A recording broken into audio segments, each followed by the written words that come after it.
the Brothers Grimm Fairytales. We're on Hansel and Gretel now. Very traditional indeed, don't you think? Close to a large forest, there lived a woodcutter with his wife and 2 children. The boy was called Hansel and the girl called Gretel. They were always very poor and had very little to live on. And at one time, when there was famine in the land, he could no longer procure daily bread. One night he lay in bed worrying about his troubles, and he sighed and said this to his wife: "Oh, what is to become of us? How are we to feed our poor children? We have nothing for ourselves, let alone them." "I'll tell you what, husband," answered the woman. Tomorrow morning, we'll take the children out quite early into the thicket. In fact, we will find the thicket, which is the thickest part of the forest, way out. We will light a fire and give each of them a piece of bread. Then we will go to our work and leave them alone. They won't be able to find their way back, and so we shall be rid of them." "Nay, wife," said the man, "we won't do that. I could never find it in my heart to leave my children alone in the forest. The wild animals will soon tear them to pieces." "What a fool you are," she said. "Then we must all 4 die of hunger. You may as well plane the boards for our coffins. You may as well do 'em all at once." She gave him no peace till he consented. "But I grieve over the poor children all the time," said the man. The 2 children could not go to sleep for hunger, and they heard what their stepmother said to their father.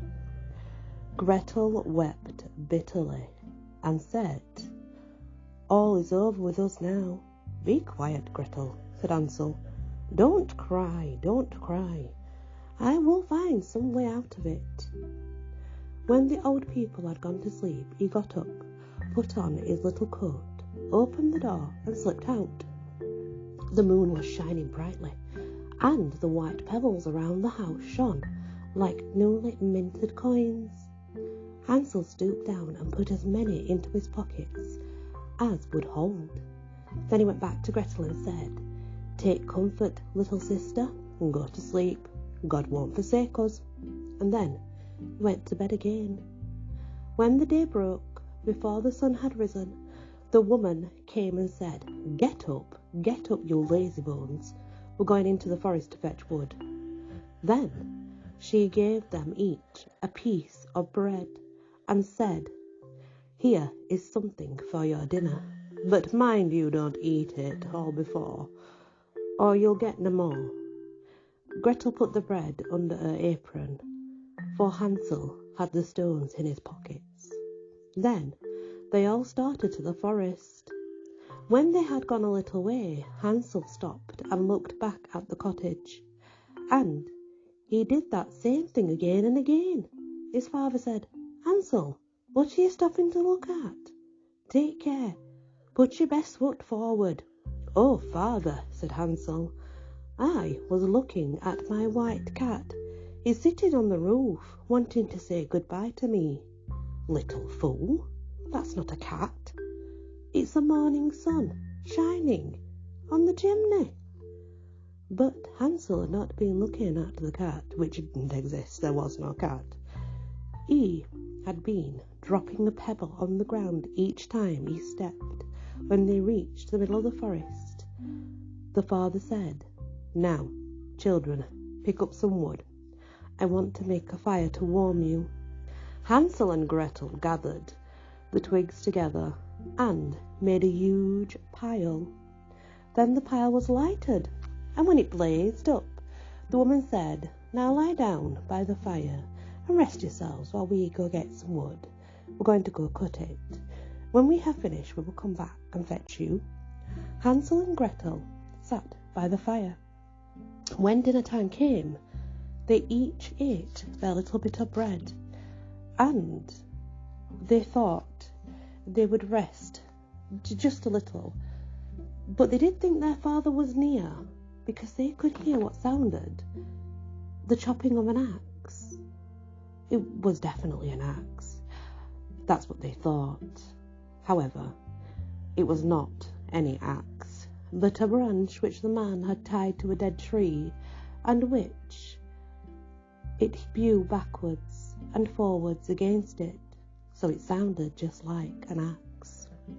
They sat there such a long time, they got tired. Their eyes began to close, and they were soon fast asleep. When they woke, it was dark, and Gretel began to cry. "How shall we ever get out of the woods?" But Hansel comforted her and said, "Wait a little till the moon rises, then we will soon find our way." When the full moon rose, Hansel took his little sister's hand, and they walked on, guided by the pebbles which glittered like newly coined money. They walked the whole night, and at daybreak they found themselves back at their father's cottage. They knocked at the door, and when the woman opened it and saw Hansel and Gretel, she said, "You bad children, why did you sleep so long in the wood? We thought you did not mean to come back any more." But the father was delighted, for it had gone to his heart to leave the children behind. Not long after, they were again in great destitution, and the children heard the woman at night in bed say to their father, "We have eaten up everything again, but half a loaf, and then we are at the end of everything. The children must go away. We will take them further into the forest this time, so that they won't be able to find the way back. There's nothing else to be done." The man took it much to heart and said, "We had better share our last crust with the children." But the woman would not listen to a word he said. She only scolded and reproached him. "Anyone who once says anything again that it shall not be done, then I shall be ever more angry," she said. The children were again wide awake and heard what was said. When the old people went to sleep, Hansel once again, he got up out of bed, thinking of ideas in which he could save them once again. He went out to get some more pebbles, but the woman had locked the door and he couldn't get out. But he consoled his little sister and said, "Don't cry, Gretel, go to sleep. God will help us." In the early morning, the woman made the children get up and gave them a piece of bread, but it was smaller than the last. On the way to the forest, Hansel crumbled it up in his pocket and stopped every now and then to throw a crumb on the ground. "Hansel, what are you stopping to look out for?" asked his father. "I'm looking at my dove, which is sitting on the roof and wants to say goodbye to me," said Hansel. "Little fool," said the woman, "that is no dove. It is the morning sun shining on the chimney." Nevertheless, Hansel strewed the crumbs from time to time on the ground. The woman led the children far into the forest, where they had never been in their lives before. Again they made a big fire, and the woman said, "Stay where you are, children, and when you are tired, you may go to sleep for a while. We are going further on to cut wood, and in the evening, when we have finished, we will come back and fetch you." At dinner time, Gretel shared her bread with Hansel, for he had crumbled his all along the road. Then they went to sleep, and the evening passed, but no one came to fetch the poor children. It was quite dark when they woke up, and Hansel, he cheered his little sister up as he said, "Wait a bit, Gretel, till the moon rises. Then we can see the breadcrumbs which I scattered all along the way from home." When the moon rose, they started, but they found no breadcrumbs, for all the thousands of birds in the forest had pecked them up and eaten all of it. Hansel and Gretel were so sad. But Hansel said to Gretel, "We shall find our way. We shall soon find our way." But they could not find it. They walked the whole of the night, and all the next day from morning till night, but they could not get out of the wood. They were very hungry, for they had nothing to eat. They did find a few berries along the way, but that was not enough. They were as tired as their legs would not carry them any further, and they lay down under a tree and went to sleep. When they woke in the morning, it was the third day since they had left their father's cottage. They started to walk again, but they got really deeper and deeper into the wood, and if no help was going to come, then they would probably perish. At midday, they saw a beautiful snow-white bird sitting on a tree. It sang so beautifully that they stood and just listened to it. When it stopped, it fluttered its wings and flew round them. They followed it till they came to a little cottage. On the roof is where the bird settled. And when they got nearer, they saw that this little cottage was made of bread, and it was roofed with cake. The windows were transparent sugar. "This will be something for us," said Hansel.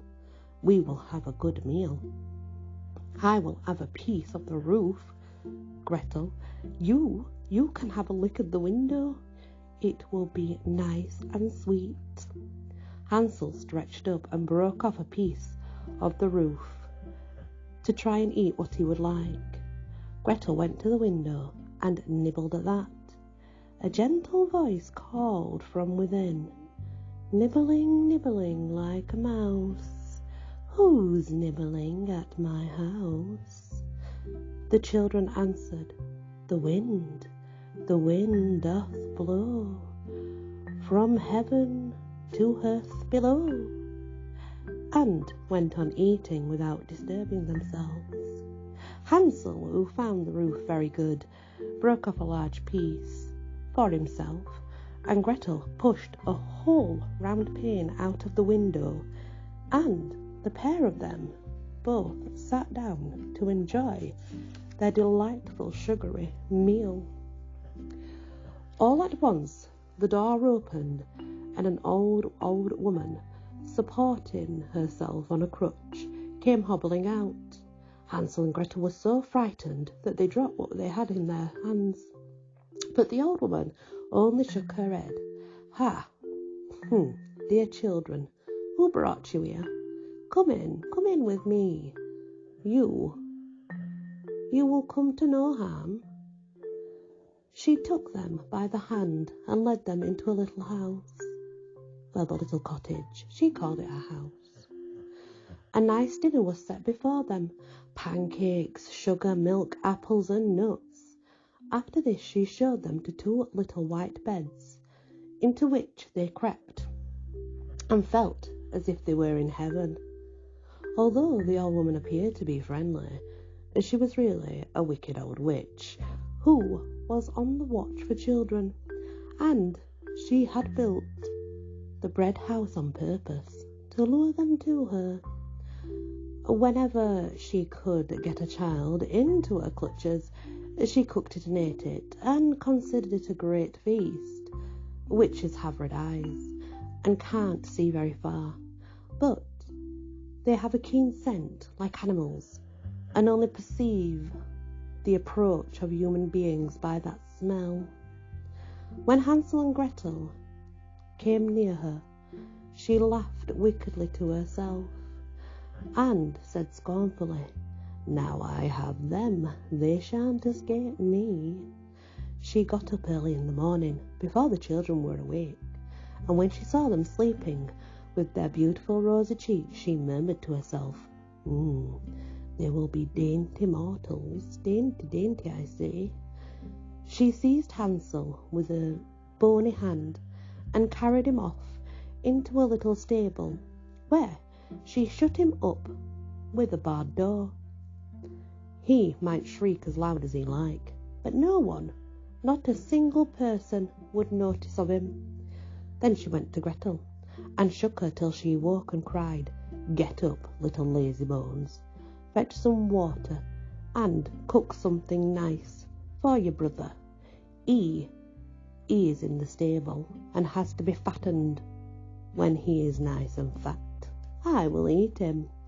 Gretel began to cry, bitterly as always, but it was no use at all. The witch, she had no compassion. It wouldn't help her. So she had to go along and obey the witch's orders. The best food was now cooked for poor Hansel, but Gretel only had the shells of crayfish. The old woman hobbled to the stable every morning and cried, "Hansel, put your finger out for me. Let me feel how fat you are." Hansel put out a knucklebone, and the old woman, whose eyes were dim, could not see very well, and thought it was his finger, and she was much astonished that he did not get fat. When 4 weeks had passed, and Hansel still kept thin, she became very impatient and wouldn't wait any longer. "Now then, Gretel," she cried. Hustle along, fetch the water. Fat or thin, tomorrow I will kill Hansel and eat him." Oh, how this little poor girl grieved, and his sister did grieve as she carried the water. The tears streamed down her cheeks. "Dear God, help us," she cried. "If only the wild animals in the forest had devoured us, we should at least have fled together fly away up to heaven." "You may spare your lamentations. They will do you no good," said the old woman. Early in the morning, Gretel had to go out to fill the kettle with water, and then she had to kindle a fire and hang the kettle over it. "We will bake first," said the old witch. "I've heated the oven and kneaded the dough." She pushed poor Gretel towards the oven and said, "Creep in and see if it's properly heated. Then we will put the bread in." She meant when Gretel had got in the oven, she was going to close the door and roast her.